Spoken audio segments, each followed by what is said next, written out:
Right దేశవ్యాప్తంగా ఎన్నికల నగారా మోగింది. ఎన్నికల షెడ్యూల్ను ప్రకటించారు ఎన్నికల కమిషనర్ రాజీవ్ కుమార్. దేశవ్యాప్తంగా మొత్తం 7 దశల్లో ఎన్నికలు జరగనున్నాయి. అయితే ఏపీ, తెలంగాణలో ఒకే రోజు ఎన్నికలు జరగనున్నాయి. మే 13న పోలింగ్, జూన్ 4న కౌంటింగ్ జరగనుంది. సో దీనికి సంబంధించి మరింత సమాచారం మా బ్యూరో చీఫ్ నరేష్ ఇంకా అందిస్తారు. అంతకంటే ముందు ఏపీలో అసెంబ్లీ ఎన్నికలకు నగారం మోగింది. మేరకు కేంద్ర ఎన్నికల సంఘం తేదీలు కూడా ప్రకటించింది. ఏపీలో మే 13న ఎన్నికల పోలింగ్ జరగనుండగా జూన్ 4న కౌంటింగ్ జరగనుంది. ఇక ఏప్రిల్ 18న అధికారిక నోటిఫికేషన్ విడుదల కానుంది. నామినేషన్ల స్వీకరణకు ఏప్రిల్ 15 చివరి తేదీగా నిర్ణయించారు. 26 ఏప్రిల్ నామినేషన్ల స్క్రూటీనీ జరగనుంది. ఇక అభ్యర్థుల ఉపసంహరణకు గడువు ఏప్రిల్ 29గా ప్రకటించింది. ఎలక్షన్ షెడ్యూల్ రావడంతో నేటి నుంచి ఎలక్షన్ కోడ్ అమల్లోకి వచ్చింది. ప్రభుత్వ అధికారిక కార్యక్రమాలకు ఈ కోడ్ వర్తించనుంది. రాజకీయ పార్టీలు, నేతలు ఎలక్షన్ కోడ్ను తప్పనిసరిగా పాటించాలని ఉల్లంఘిస్తే కఠిన చర్యలు తీసుకుంటామని కేంద్ర ఎన్నికల సంఘం స్పష్టం చేసింది. ఇక పూర్తి సమాచారం మా బ్యూరో చీఫ్ నరేష్ లైవ్లో అందిస్తారు. నరేష్, మొత్తం 2 తెలుగు రాష్ట్రాల్లో ఒకే రోజు ఎన్నికలు నిర్వహించబోతున్నాయి. సో ఒక 4th ఫేజ్లో ఎన్నికలు నిర్వహించబోతున్నాయి అంటే ఉపసంహరణ కానీ, నోటిఫికేషన్ కానీ, పోలింగ్ కానీ ఇవన్నీ అసలు ఎలా ప్రాసెస్ ఉండబోతున్నాయి? దేశవ్యాప్తంగా 543 పార్లమెంట్ స్థానాలకు 4 రాష్ట్రాల్లో అసెంబ్లీలకు, దాని తర్వాత సుమారు 20కి పైగా బై పోల్స్కి ఎన్నికల నగారం పోయింది. కాసేపటి క్రితమే కేంద్ర ఎన్నికల కమిషనర్ సుదీర్ఘంగా గంట పాటు మొత్తము ఈ ఎన్నికలకు సంబంధించిన ఏర్పాట్లపై సుదీర్ఘంగా ఆయన సమాచారం ఇచ్చారు. దాంతోపాటుగా ఎన్నికల షెడ్యూల్ను కూడా విడుదల చేశారు. గత ఎన్నికల మాదిరిగానే అంటే 2019 లోక్సభ ఎన్నికల మాదిరిగానే మొత్తం దేశవ్యాప్తంగా 7 విడతల్లో అంటే 7 ఫేసుల్లో ఎన్నికలు నిర్వహిస్తున్నట్టుగా చెప్పారు. ఎందుకంటే ఒకే విడతలో ఎన్నికలు నిర్వహించడం సాధ్యం కాదు. పోలీస్ బందోబస్తు కానీ లేకపోతే ఎన్నికల సిబ్బంది కానీ సరిపోరు. కాబట్టి 7 విడతల్లో ఎన్నికల కమిషన్ గత ఎన్నికలు నిర్వహించింది. దానికి కొనసాగింపుగానే ఈ దఫా కూడా 7 విడతల్లో లోక్సభ ఎన్నికలు నిర్వహించేందుకు కేంద్ర ఎన్నికల కమిషన్ షెడ్యూల్ విడుదల చేసింది. షెడ్యూల్ విడుదల చేసిన మరుక్షణం నుంచి ఎన్నికల కోడ్ అమల్లోకి వస్తుంది. కాబట్టి ప్రభుత్వ అధికారిక కార్యక్రమాలకు అటు కేంద్రంలో కానీ ఇటు రాష్ట్రాల్లో కానీ ఆయా ప్రభుత్వాలు అధికారిక కార్యక్రమాల్లో పాల్గొనకూడదు. కొత్త విధానపరంగా కొత్త పాలసీస్ కానీ లేకపోతే కొత్త సంక్షేమ పథకాలను కానీ ప్రకటించడము కుదరదు. ఈ నేపథ్యంలో ఈ రోజు నుంచి 2 నెలల పాటు దేశవ్యాప్తంగా కొత్త పాలసీస్ మనము చూడలేము. ఈ నేపథ్యంలో తెలంగాణ, ఏపీ 2 తెలుగు రాష్ట్రాలకు సంబంధించి 2019 లోక్సభ ఎన్నికల్లో ఏప్రిల్ 11న ఎన్నికలు నిర్వహించారు. మొదటి విడతలోనే తెలుగు రాష్ట్రాలకు ఎన్నికలు నిర్వహించారు. అయితే ఈ దఫా కూడా మొదటి విడతల్లోనే ఎన్నికలు ఉంటాయని చెప్పి అందరూ అంచనా వేశారు. రాజకీయ నాయకులు కూడా, రాజకీయ పార్టీలు కూడా అంచనా వేసి అనుగుణంగా అభ్యర్థులను దాదాపుగా ఖరారు చేసుకున్నారు. అభ్యర్థులు ప్రచారాన్ని కూడా ప్రారంభించారు. కానీ అన్ని రాజకీయ పార్టీలకు షాక్ ఇచ్చే విధంగా 1 నెల ఆలస్యంగా తెలంగాణ, ఏపీలో ఎన్నికలు నిర్వహించేందుకు ఎన్నికల కమిషన్ షెడ్యూల్ విడుదల చేసింది.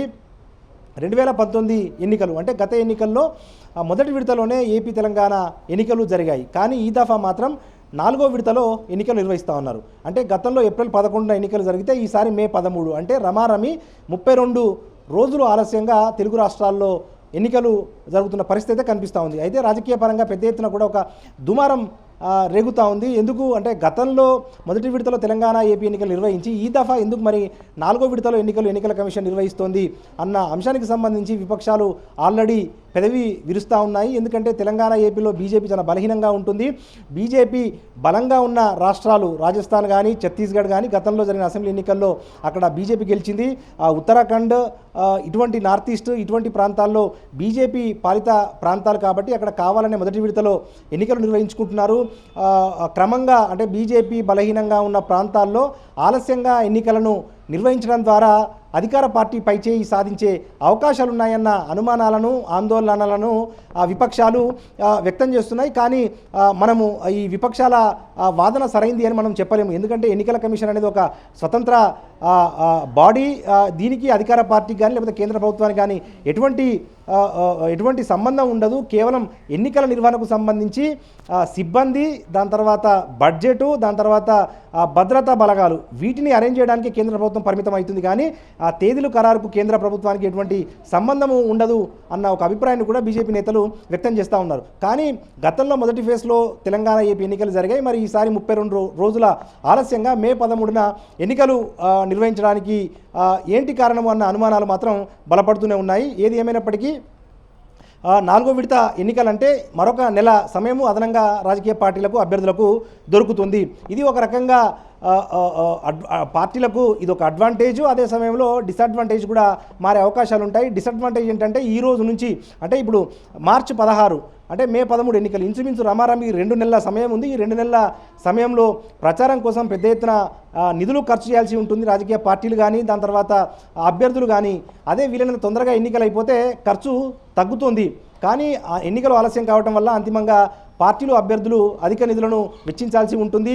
దాదాపు సుమారు 2 నెలల పాటు నిద్రలేని రాత్రులను గడపాల్సి ఉంటుంది. ఇటువంటి నేపథ్యంలో నెల రోజులు ఆలస్యం కావడం ఒక డిసడ్వాంటేజ్గా రాజకీయ పార్టీలు పరిగణిస్తుంటే, మరొక అడ్వాంటేజ్ ఏంటంటే 2 నెలల పాటు చాలా రాజకీయ పార్టీలు కొత్తగా అభ్యర్థులకు తెరమీదికి తీసుకొచ్చాయి. ఇంకా పొత్తులు కూడా తెలుగు రాష్ట్రాల్లో ఖరారు కానీ నేపథ్యంలో ఏ స్థానం నుంచి ఏ పార్టీ పోటీ చేయాలి అన్న అంశానికి సంబంధించి రాజకీయ పార్టీల నుంచి ఇంకా క్లారిటీ లాని తరుణంలో 2 నెలల సమయం ఉంది కాబట్టి నరేష్ అంటే మరికొన్ని చోట్ల మీరు ఇంతకు ముందు చెప్పినట్టు ఇంకా కొంతమంది పార్టీ అభ్యర్థులను కూడా ఎక్కడ ప్రకటించలేదు కాబట్టి ఇంకా మిగతా చోట్ల కూడా చాలా మంది అభ్యర్థులు ప్రకటించలేని నేపథ్యంలో కేంద్రం నుంచి ఎటువంటి సంకేతాలు లేకపోయినా కూడా ఎలక్షన్ కమిషన్ అటువంటి నిర్ణయం తీసుకుని ఉండొచ్చు అంటారా? అంటే ఆ విధంగా డిసైడ్ చేసి ఉండొచ్చా? ఎందుకంటే అభ్యర్థులు ప్రకటించలేదు కాబట్టి ఇంకా లేట్ అవ్వచ్చు అనుకోని, అంటే అది కూడా ఒక కారణమే అనుకోవచ్చా? రైట్, అంటే ఇది కూడా ఒక కారణమే. కానీ ఎలక్షన్స్ రాజకీయ పార్టీల అభ్యర్థుల మనస్తత్వం ఏ రకంగా ఉంటుంది అంటే ఎన్నికల షెడ్యూల్కు 2-3 రోజుల ముందే అంటే ఎన్నికల నోటిఫికేషన్ వస్తుంది కదా, ఎన్నికల నోటిఫికేషన్కు 2-3 రోజుల ముందే చాలా పార్టీలు చాలా స్థానాల్లో అభ్యర్థులను ఖరారు చేస్తాయి. ఒకవేళ తెలంగాణ ఏపీ ఎన్నికలు మొదటి విడతలోనే ఎన్నికలు నిర్వహించే పక్షంలో వీలైనంత తొందరగా అభ్యర్థులను ప్రకటించేవి. కానీ ఇప్పుడు 4వ విడతలో తెలంగాణ ఎన్నికలు నిర్వహిస్తున్నారు కాబట్టి, ఏపీ ఎన్నికలు నిర్వహిస్తున్నారు కాబట్టి ఇంకొక నెల సమయం ఉంది. నెల తర్వాత కూడా తెలంగాణలో ఏపీలో అభ్యర్థులను ఖరారు చేసుకునే వెసులుబాటు రాజకీయ పార్టీలకు వచ్చింది. సో ఈ రకంగా చెప్పుకుంటే కనుక ఇది advantage, at the same time డిసడ్వాంటేజ్గా మనం పరిగణించాల్సి ఉంటుంది. ఏది ఏమైనప్పటికీ ఇంకా తెలంగాణ రాజకీయాల విషయాలకు వస్తే ఇప్పటికైతే కాంగ్రెస్ పైచేయి సాధించింది. అయితే నరేంద్ర మోడీ ప్రధాని గత వారం రోజులుగా తెలంగాణలో సుడిగాలి పర్యటన చేస్తూ ఉన్నారు. సుమారు 4 సభలను నరేంద్ర మోడీ అడ్రస్ చేశారు.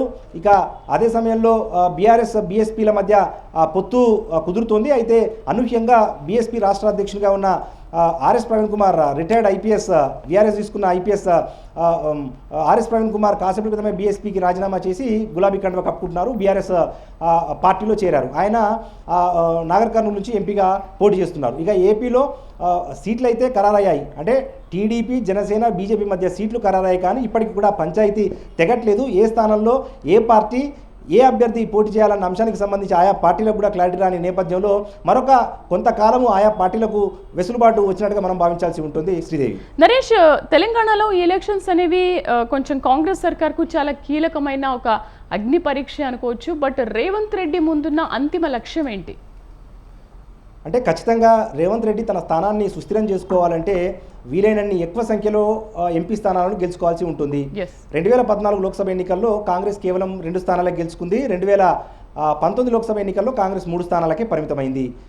బీజేపీ గత ఎన్నికల్లో 4 స్థానాలను తెలంగాణలో గెలుచుకోగలిగింది. టీఆర్ఎస్ 9 స్థానాలను గెలుచుకోగలిగింది. అంటే కాంగ్రెస్ పార్టీ గత లోక్సభ ఎన్నికల్లో 3వ స్థానానికే పరిమితమైన నేపథ్యంలో ఈసారి ఖచ్చితంగా కాంగ్రెస్ పార్టీ 12 స్థానాలు గెలుచుకోగలిగితే రేవంత్ రెడ్డికి ఇక తిరుగుండదు అన్న అభిప్రాయము కాంగ్రెస్ పార్టీ సీనియర్ నేతల్లోనే వ్యక్తమవుతుంది. ఇటువంటి పరిస్థితుల్లో రేవంత్ రెడ్డి కూడా ఆచితూచి అడుగులేస్తూ ఉన్నారు. హడావుడిగా అభ్యర్థులను ప్రకటించట్లేదు. అదే సమయంలో ఇతర పార్టీల నుంచి పెద్ద ఎత్తున కూడా నాయకుల వలసలు కాంగ్రెస్ పార్టీలోకి కొనసాగుతున్నాయి బేషరతుగా. ఎందుకంటే కాంగ్రెస్ పార్టీ అధికారంలో ఉంది కాబట్టి, మరొక 5 సంవత్సరాల పాటు కాంగ్రెస్ పార్టీ అధికారంలో ఉంటుంది కాబట్టి అన్ని రకాలుగా మనకు ఉపయోగకరంగా ఉంటుంది అన్న ఉద్దేశంతో బీఆర్ఎస్కు బీజేపీకి రాజీనామాలు చేసి టికెట్లు రాని నేతలు సిట్టింగ్ ఎంపీలు కాంగ్రెస్ వైపు చూస్తున్నారు, కాంగ్రెస్లో జాయిన్ అవుతున్నారు. చాలామంది ఎమ్మెల్యేలు సైతం అభివృద్ధి కార్యక్రమాల పేరుతోటి సీఎం రేవంత్ రెడ్డితో భేటీ అవుతున్న నేపథ్యంలో ప్రస్తుతం అయితే తెలంగాణలో బీఆర్ఎస్ చాలా గడ్డు పరిస్థితులు ఎదుర్కొంటుంది. ఎందుకంటే బీఆర్ఎస్ కనీసం ఒక 5-6 స్థానాలు గెలుచుకోకపోతే దాని మనుగడ ప్రశ్నార్థకమయ్యే ప్రమాదం ఉంటుంది. ఇక బీజేపీ అయితే విన్ విన్ సిచ్యువేషను.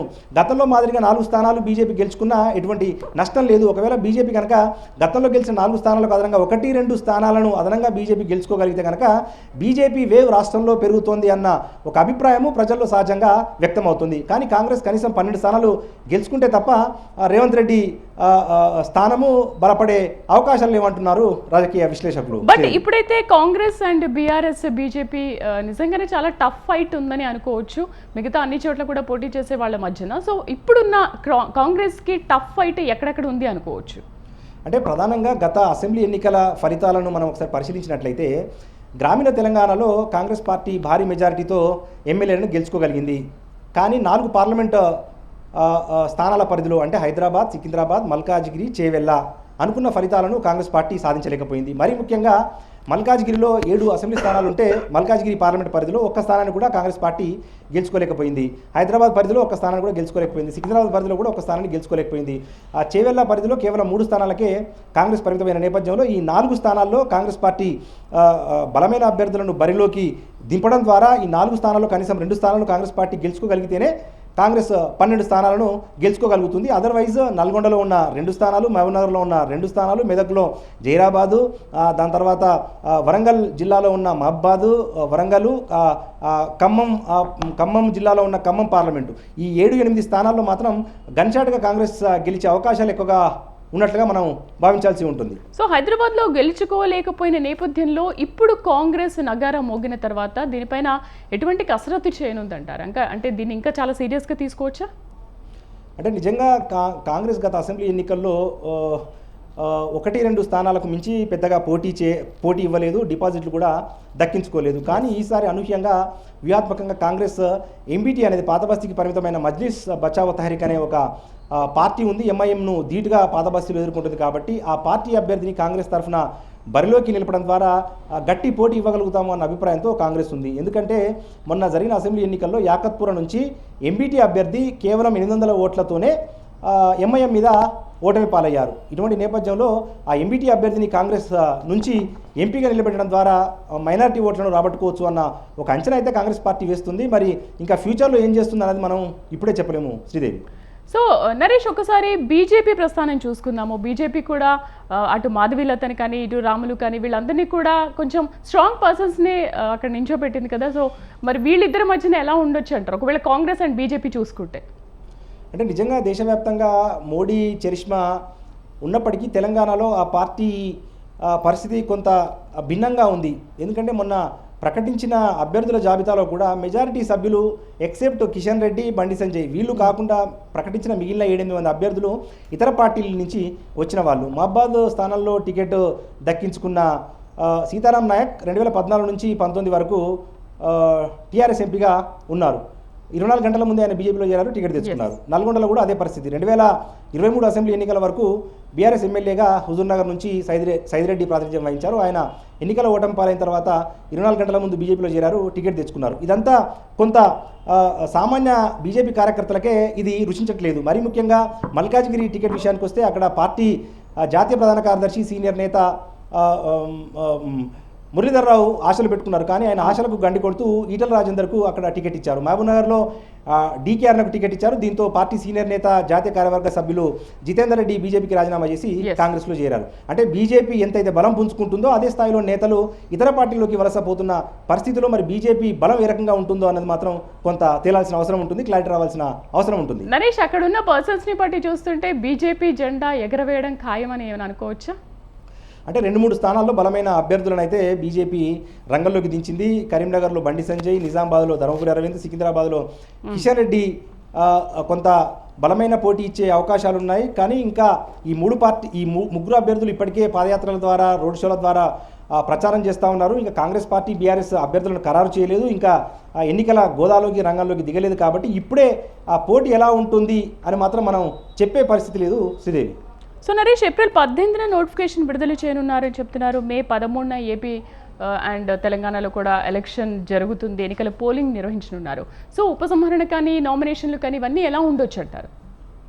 అంటే ఎన్నికల కమిషన్ షెడ్యూల్ విడుదల చేసిన మాదిరిగానే మనకు ఈ షెడ్యూల్ ఉంటుంది. అయితే రాజకీయ పార్టీలు, అభ్యర్థులు, ఓటర్లు 2 అంశాలనే కీలకంగా పరిగణిస్తారు. ఒకటి, నామినేషన్లను ఎప్పటి నుంచి స్వీకరిస్తారు, పోలింగ్ తేదీ ఎప్పుడు, ఫలితాలు ఎప్పుడు. ఈ 3 తేదీలనే పర్టికులర్గా రాజకీయ పార్టీలు, అభ్యర్థులు, ఓటర్లు అందరూ కూడా పరిగణలోకి తీసుకుంటారు. ఈ నేపథ్యంలో ఏపీ తెలంగాణలో 18 ఏప్రిల్న నోటిఫికేషన్ వస్తుంది, 13 మేన పోలింగ్ జరుగుతుంది, 4 జూన్న రిజల్ట్స్ వస్తాయి. శ్రీదేవి, రైట్. అంటే ఇంతవరకే చూసుకుంటారు ఎవరైనా కూడా?